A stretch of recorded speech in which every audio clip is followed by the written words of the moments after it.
അവിടെ എല്ലാം നമ്മളൊരു ദൈവത്തെ കാണും. ഹൃദയം പൊട്ടി കരഞ്ഞ് കാത്തു നിൽക്കുന്ന ഒരു ദൈവം.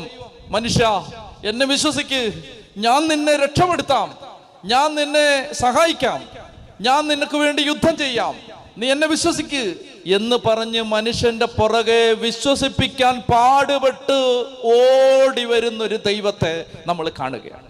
ബൈബിളിലുടനീളം നമ്മൾ കാണുന്ന ദൈവം മനുഷ്യനെ കൊണ്ട് എന്നെ വിശ്വസിക്കൂ, എന്നെ വിശ്വസിക്കൂ, എന്നെ നിങ്ങൾ അവിശ്വസിക്കരുത്, എന്നെ വിശ്വസിക്ക്, ഞാൻ മാത്രമേ നിങ്ങളെ സഹായിക്കാനുള്ളൂ, നിങ്ങളെ മറ്റുള്ളവരാരും സഹായിക്കില്ല, നിങ്ങൾ ഈജിപ്തിലേക്ക് തിരിയരുത്, സിറിയയിലേക്ക് ആശ്രയം വെക്കരുത്, നിങ്ങൾ ബാബിലോണിലേക്ക് നോക്കരുത്, നിങ്ങൾ എന്നെ നോക്കുക, എൻ്റെ കൽപ്പന പാലിക്ക്, എന്നെ അനുസരിക്ക്, എന്നെ വിശ്വസിക്ക് എന്ന് പറഞ്ഞ് കരഞ്ഞ് കരഞ്ഞ് കരഞ്ഞ് നാണം കെട്ട് മനുഷ്യന്റെ പുറകെ വരുന്നൊരു ദൈവത്തെ നമ്മൾ പഴയ നിയമം മുഴുവൻ കണ്ടുമുട്ടുകയാണ്. ഉച്ചത്തി പറഞ്ഞേ ഹല്ലേലൂയ, ഹല്ലേലൂയ.